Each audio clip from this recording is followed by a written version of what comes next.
किसी शहर में एक राजा था। उसकी 3 संतानें थीं। विक्रम से एक लड़का और 2 लड़कियां थीं। बड़ी बेटी की शादी हो चुकी थी। उसी शहर में एक बुढ़िया रहती थी। उसके भी 2 बेटियां थीं। वह बुढ़िया छोटे छोटे काम कर उस कमाई से लड़कियों का पालन कर रही थी। लड़कियां अब जवान हो गई थी। एक दिन छोटी लड़की ने अपनी दीदी से कहा, दीदी, माँ को रोज़ दूसरों के यहाँ नौकरी कर हम लोगों को पालने में बहुत कष्ट झेलना पड़ता है। मैं उनकी मदद करना चाहती हूँ। मैं फूलों का पेड़ बन जाऊंगी। तुम वे फूल चुन कर बाजार में बेचकर पैसे कमा लेना। छोटी बहन की बात सुनकर बड़ी बहन को आश्चर्य हुआ। पूछा, अरे बता, तू कैसे फूल वाला पेड़ बनेगी? वह सब मैं तुम्हें बाद में कहूँगी। तुम सबसे पहले घर में झाड़ पोछा कर साफ करो, फिर नहा लो। कुएं से 2 घड़े पानी भर कर लाओ, मगर ध्यान रखना अपने नाखूनों से भी उसका पानी नहीं छूना। छोटी बहन की बातों को बड़ी बहन ने बड़े ध्यान से सुना। झाड़ पोछा कर उसने सारा घर साफ किया, नहाई, फिर छोटी बहन के निर्देश के अनुसार कुएं से 2 घड़ा पानी भर कर ले आई। उनके घर के आगे एक बड़ा पेड़ था। उसके नीचे की जगह बड़ी बेटी ने झाड़ लगाकर साफ कर दी। तब छोटी बहन ने कहा, दीदी, मैं अब इस पेड़ के नीचे बैठकर ध्यान करूंगी। तुम ऐसा करना कि इस घड़े का पानी मेरे शरीर पर उड़ेलो, तब मैं पुष्पित वृक्ष में परिवर्तित हो जाऊंगी। तुम जितने चाहो उतने फूल तोड़ लेना, मगर याद रखना पेड़ की कोई भी डाली तोड़ना नहीं, पत्ते नहीं तोड़ना। फूल चुन लेने के बाद मेरे ऊपर यानी पेड़ पर 1 घड़ा भर पानी डाल देना, तब मैं फिर लड़की बन जाऊंगी। छोटी बहन ने अब पेड़ के नीचे बैठकर ध्यान किया। दीदी ने उसके ऊपर पानी डाला। वह फूलों से भरा पेड़ बन गई। दीदी ने जरा भी चोट पहुंचाए बिना फूल तोड़े। 2 टोकरियां फूलों से भर गई। फिर उस पर उसने घड़ा भर पानी उड़ेला। पेड़ अब फिर से लड़की बन गया। पेड़ की जगह पर छोटी बहन खड़ी थी। उसने अपने बाल झाड़कर पानी की बूंदों को गिरा दिया। वे दोनों फूलों की टोकरियां उठाकर घर लौटी। फूलों की खुशबू चारों तरफ फैल रही थी। दोनों ने मिलकर फूलों से मालाएं बनाई। दीदी ने अपनी बहन से पूछा कि इन फूलों को अब किसके पास जाकर बेचे। छोटी बहन बहुत चतुर थी। उसने अपनी दीदी की इस चिंता को भी दूर कर दिया। उसने सलाह दी कि इन फूलों को ले जाकर राजमहल में बेचा जा सकता है। दोनों इस बात से सहमत थी, तो वे फूलों की माला राजमहल के आगे ले जाकर आवाज़ देने लगी कि फूल, ताज़ा फूल, कोई यहाँ फूल खरीदना चाहे तो फूल बेच रहे हैं। हम फूल, किसको चाहिए फूल? फूल। इन लड़कियों की आवाज़ राजकुमारी के कमरे को पार कर गई। तो उसने अपनी माँ को बुलाकर कहा, माँ, कोई फूल बेच रही है, उसकी खुशबू यहाँ तक पहुँच रही है, खरीद लो ना। रानी ने बात मानकर नौकरानी से कहकर उन 2 लड़कियों को बुलाकर फूल खरीदे। पूछा, कितने पैसे देने हैं? जवाब में बड़ी लड़की कहती है, हम गरीब लोग हैं, आपको जितना देने का मन करे दीजिए।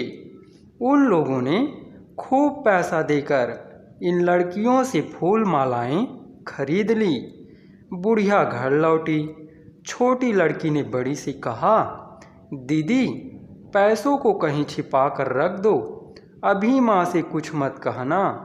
इस तरह वे रोज़ फूल निकालती और बेच आती थी।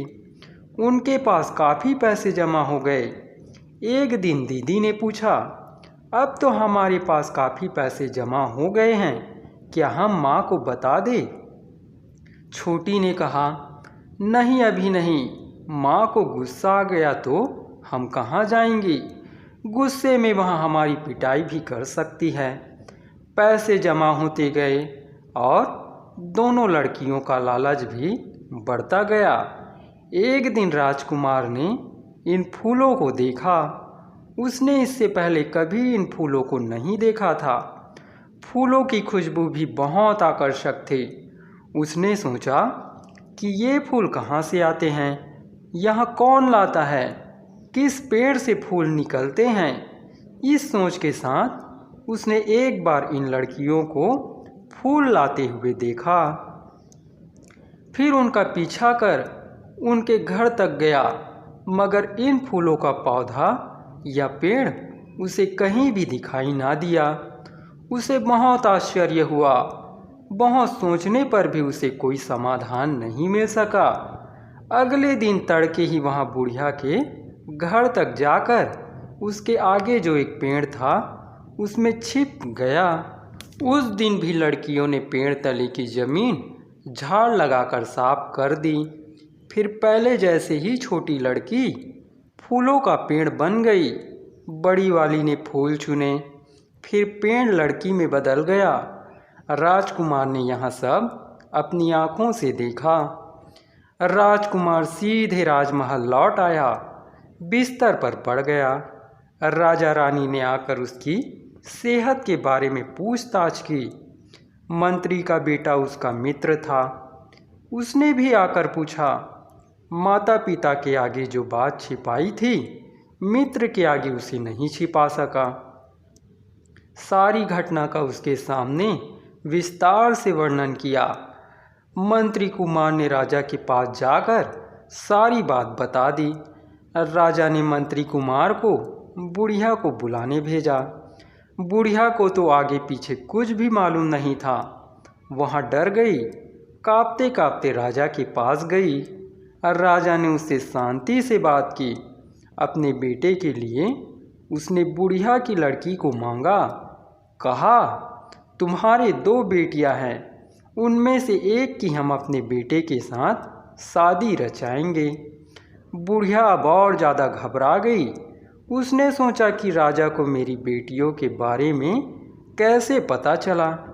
बहुत मुश्किल से काँपती आवाज़ में उसने जवाब दिया, जी प्रभु, मैं गरीबन अपनी बेटी को आपके घर देने में मैं कैसे इनकार कर सकती हूँ। राजा ने तुरंत ही एक चांदी की थाली में पान पत्ता और नारियल देकर सम्मान किया और शादी तय कर दी। फिर बुढ़िया घर लौटी। घर लौटते ही उसने अपने हाथ में एक झाड़ ली। उससे बेटियों को मारकर डांटा, कम अक्ल, बता तुम दोनों कहाँ गई थी? राजा ने तुम लोगों के बारे में पूछा है, बता तुम दोनों रोज कहाँ जाती रही हो? लड़कियां दिग्भ्रमित थी। उनकी समझ में ही नहीं आया कि यहाँ क्या हो रहा है। सिसक कर पूछा, अम्मा हमें क्यों मार रही हो? हमें गाली क्यों दे रही हो? बुढ़िया ने कहा, मैं और किसको मारूं? बता तुम दोनों कहाँ गई थी? तुम्हारे बारे में राजा को कैसे पता चला? बोलते बोलते बुढ़िया का गुस्सा बढ़ता ही गया। घबराई हुई लड़कियों ने अपनी माँ के आगे सारा राज खोल दिया। उन दोनों ने सोचा माँ चकित हो जाएगी। यहाँ सोचकर सारी जमा पूंजी बुढ़िया के आगे उन्होंने रख दी, मगर बुढ़िया शांत न हुई। उसका पारा चढ़ता ही गया। उसने पूछा, घर में मेरे रहते तुमने ये सब कैसे क्यों किया? क्या किसी ने कभी इस तरह की कहानी सुनी होगी? मेरे आगे पेड़ बनकर दिखा तो मैं मानती हूँ। चीख कर बुढ़िया ने दोनों को फिर से मारा। बुढ़िया को शांत कराने की कोशिश में असफल होकर छोटी लड़की को उसका पेड़ बनना ही पड़ा। अगले दिन राजभट दूत दोबारा बुढ़िया के पास आए। दूत राजा का संदेश लेकर आए थे। भटों ने उन्हें राजमहल आने का निमंत्रण दिया। राजमहल पहुंचकर बुढ़िया ने राजा से पूछा, प्रभु अब मुझसे क्या चाहते हो? राजा ने विवाह का दिन तय करने के लिए बुढ़िया का सहयोग चाहा, मगर बुढ़िया ने इतना ही कहा, प्रभु की जैसी इच्छा होगी, वे जब चाहे शादी रखवा ले। शादी की तैयारियां हुई। आकाश जैसी बड़ी विस्तृत रंगोली लगाई गई। सभी रिश्तेदार और प्रियजन आए। शुभ मुहूर्त में शादी का मंडप सज गया। पेड़ बनने वाली लड़की से राजकुमार की शादी हुई। शादी हो गई। इन पति पत्नी को एकांत में रहने देकर सभी लोग अपने अपने स्थान के लिए निकल गए, मगर राजकुमार 2 दिनों तक अपनी पत्नी से नहीं बोला, अकेले बैठा रहा। कुछ नहीं वहाँ चाहता था कि पत्नी पहले बातचीत शुरू करे, और लड़की चाहती थी कि उसका राजकुमार बातचीत शुरू करे। फिर तीसरे दिन रात को लड़की को चिंता हुई कि अपना राजकुमार बात ही नहीं कर रहा है। तब उसने इससे शादी क्यों की। फिर उसने उससे राजकुमार से पूछ ही लिया, किस खुशी में तुमने मेरे साथ शादी की? वहाँ भी तो यही चाहता था कि वहाँ पहले मुंह खोले। जवाब में उसने कहा, तुम अगर मेरी बात मानकर काम करोगी तो ही मैं तुमसे बात करूँगा। तुमसे किसने कहा कि मैं तुम्हारी बात नहीं मानूंगी? कहो, तुम क्या चाहते हो? मुझे तुम्हारे लिए क्या करना है? क्या तुम नहीं जानती कि फूल खिलने वाला पेड़ कैसे बनना है? मैं देखना चाहता हूँ कि तुम फूल खिलता पेड़ कैसे बनोगी। उन फूलों पर मैं लेटूंगा, फूलों की चादर बनाकर सोऊंगा। वह बहुत खुशी देने वाला होता है। जी, मैं बुधा नहीं, देवता नहीं, मैं भी औरों जैसे ही एक सामान्य जवान लड़की हूँ। क्या इंसान कभी पेड़ बन सकता है? इस तरह झूठ बोलकर धोखा देना मुझे बिल्कुल पसंद नहीं। उस दिन सुंदर सा वृक्ष बनते मैंने तुम्हें देखा है। तुम मेरे लिए पेड़ नहीं बनोगी तो बताओ किसके लिए पेड़ बनोगी? उसने उसे छेड़ा। लड़की ने अपनी साड़ी के आंचल से अपने आंसू पोंछे। फिर कहा, आप गुस्सा ना हो, आप इतना जोर दे रहे हैं तो मैं ज़रूर आप जो चाहेंगे वहाँ बनूंगी। अब 2 घड़ा पानी भर कर ले आओ। राजकुमार पानी ले आया। लड़की ने पानी को मंत्र पूरित किया। राजकुमार ने बात को गोप्य बनाने के लिए खिड़कियां, दरवाजे आदि सब बंद किए। लड़की ने कहा, आप मन चाहे फूल चुन लेना, मगर याद रखना किसी भी हालत में पेड़ की किसी भी डाली को तोड़ना फोड़ना नहीं। फिर वहाँ कमरे में ध्यान लगाकर बैठ गई। बाकी सारा क्रम उससे सीखकर राजकुमार ने ठीक समय पर पानी उड़ेला। वह फूल खिलता पेड़ बन गई। कमरे में फूलों की खुशबू फैल गई। उसने खूब फूल चुन लिए। फिर पेड़ के ऊपर घड़े से पानी उड़ेला। तब फिर से लड़की बाल झाड़ कर उड़ बैठी। वह फूल फैलाकर उनका गद्दा बनाकर लेट गया। कुछ दिनों तक उन दोनों के बीच यही चलता रहा। रोज सुबह वह मुरझाए फूलों को खिड़की के बाहर फेंकता रहा। अब सूखे फूलों का इतना बड़ा ढेर बन गया कि वहाँ एक पहाड़ सा दिखने लगा। एक दिन राजकुमार की छोटी बहन ने यह ढेर देखा और अपनी माँ से जाकर कहा, माँ देखो, भैया भाभी बहुत सारे फूल लगाकर सुबह होते ही खिड़की से बाहर फेंक देते हैं, मगर देखो मुझे आज तक एक फूल भी नहीं दिया। सुनकर रानी माँ ने कहा, चिंता मत कर बेटी, मैं उससे कहकर तुम्हें भी फूल दिला दूंगी। एक दिन की बात है, राजकुमार किसी काम से बाहर गया हुआ था। राजकुमारी ने किसी तरह राज जान लिया। अपनी सहेलियों से उसने कहा, हम सब पारिजात वृक्ष के पास जाकर खेलेंगे, अपनी भाभी को भी साथ लेकर चलेंगे।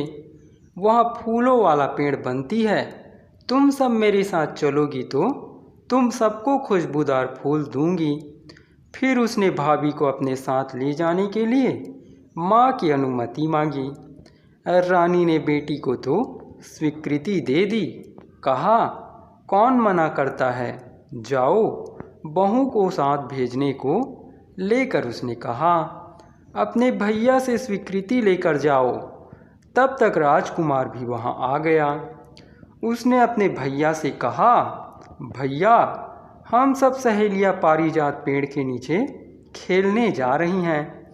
मैं भाभी को भी साथ ले जाना चाहती हूँ, भेज दो ना।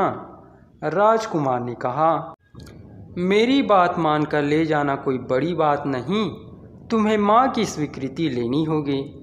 फिर राजकुमार रानी के पास गई। यह क्या बात है माँ, मुझे तुम स्वीकृति नहीं देती, भैया के पास भेज देती हो, उधर भैया तुम्हारे पास भेज देता है। मैं भी तो तुम्हारी बेटी हूँ, गेंद तो नहीं, तुम्हें बेटी से ज़्यादा बहू प्यारी हो गई।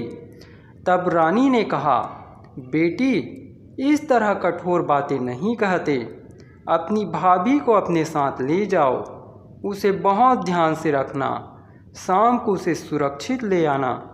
रानी ने बेमन से ही उसे स्वीकृति दी। वे सब लड़कियां पारिजात के पेड़ के पास गई।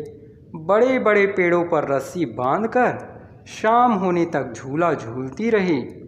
राजकुमारी ने फिर एकदम खेल बंद कर दिया। अपनी सहेलियों को उसने अंदर बुलाया।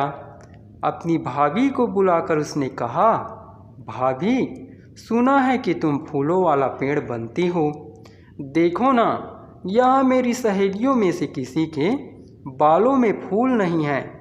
भाभी ने भी चिढ़कर जवाब दिया, ऐसा तुमसे किसने कहा?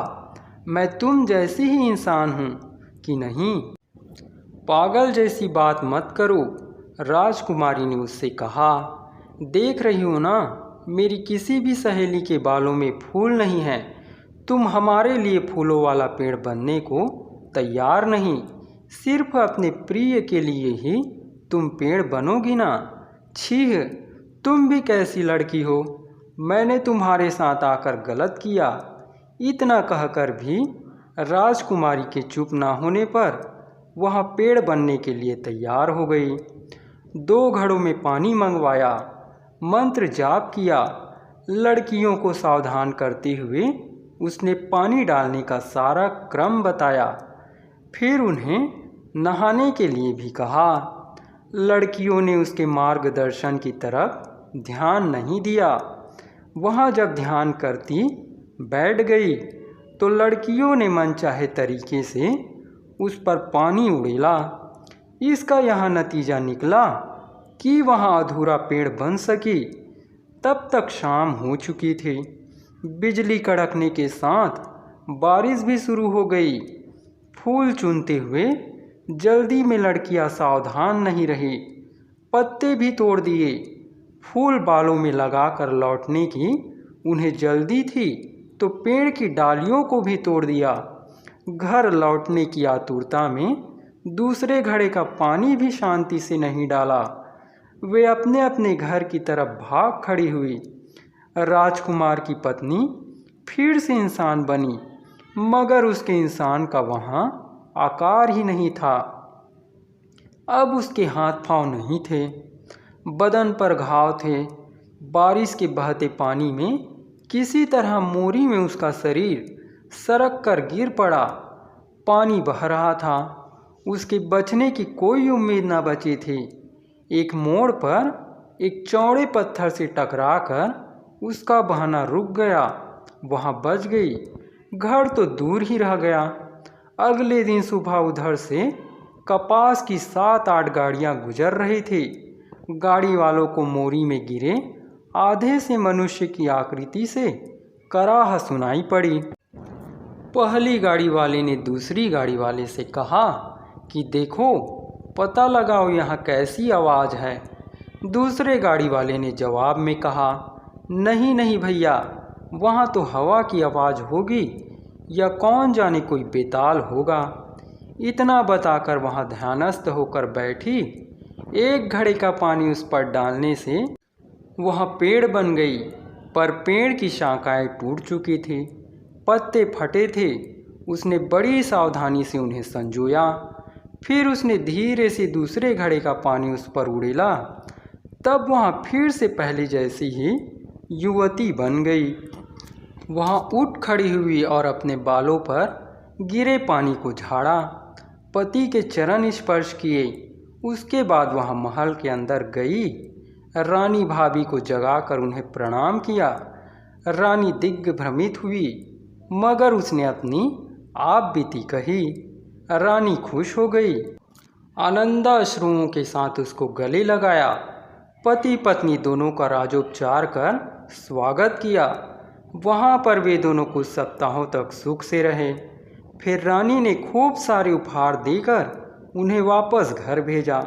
बहुत दिनों से राजा अपने बहू बेटे को तलाश रहे थे। अब इनके लौटने से बहुत खुश हो गए। राजमहल के फाटक पर इनका धूमधाम से स्वागत किया गया। इन दोनों के साथ घटी घटना से कुपित होकर राजा ने अपनी छोटी बेटी को जलते चूने के गड्ढे में डालकर दंडित किया। जिसने भी इसे देखा यही कहा, अपराध का सही दंड यही है।